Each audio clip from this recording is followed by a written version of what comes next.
The question is, when did the Holy Spirit hit our lives? And this is Jimmy Fairchild, one of the 50-plussers. What happened? When did the Holy Spirit hit your life? When it really hit my life was in 1971 when I got filled with the Spirit. I've been in the Baptist church, and that was really a good experience, and it gave me all the foundation. But when the Spirit filled me, then that's when He took over and things changed. And you even did some street ministry and other things then, didn't you? We did, got into street ministry. We played music and went out to the streets, and our heart was really out toward the broken, and we were able to go and see the power of God change their lives. And so that's really where it started in 1971. Okay. Dave Phelps. Okay. When did the Holy Spirit hit you? How did that happen? Well, I'd always believed in God in a sense, but I started to move forwards with the Lord after my first daughter was born in 1982. And so I was still very unsure of what was going on. And a small group at the church I belonged to, which was a Baptist church, went to a group called Life in the Spirit, and it was actually being held by the local Catholic church. So I went along to this church with great trepidation. I was prayed for to receive the Spirit by Catholics, including nuns in the full habits, and that's where I received the Holy Spirit. I'll forever apologize because I know now that we're not supposed to like Catholics, so I'm very sorry. Okay, Roger Dodger. My wife was the instigator from a little ladies prayer group, and it is in that grouping that we met Pastor Ron Phillips, and that is just history. And what year was that? It was about the same time as Jim, around the early 70s.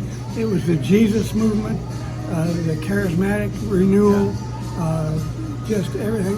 The Fort Lauderdale Five, we were all part of that discipleship group. It was just an awesome thing. God did quite a unique work there. Yeah, the fire of God's coming again. Yes. Yeah. Okay, wait, Gary, tell me. Okay, I read a book about a very famous person who was saved and baptized in the Holy Spirit. What year was this about? This was 1972. And so I was on a business trip while I was reading this book and so forth. And so I checked in at the Parker House in downtown Boston, and I couldn't wait to get upstairs into my room, got on my knees, prayed, spoke in tongues. Who knows what I did and what I said, but God honored that, and it went on from there. So, wow, in the 70s also, part of the charismatic flow of God around the world. Yes, absolutely. For me, it was in the 70s, in grad school, the early 70s. My wife, all day before we went to this evening meeting at an adult class, weekend class, my wife was crying and saying, I don't want to go tonight. And then she'd say, I'm going. I don't want to go tonight. I'm going. She did this for hours as I was reading books because I was an English major. We went that night, and my wife went forward when the woman said, who wants to be filled with the Spirit? My wife, who grew up Pentecostal, had never wanted to have this happen because they weren't very professional. But this woman looked so good and so professional. She went forward, and the woman said, speak. And my wife spoke in tongues. And at the same time, the Lord said to me, you're going to give a message. And I heard God in my mind and going, I'm going to give a message. I'm going to give a message. And that was the night that my life was transformed also in 1972. And again, here we are today, all of us.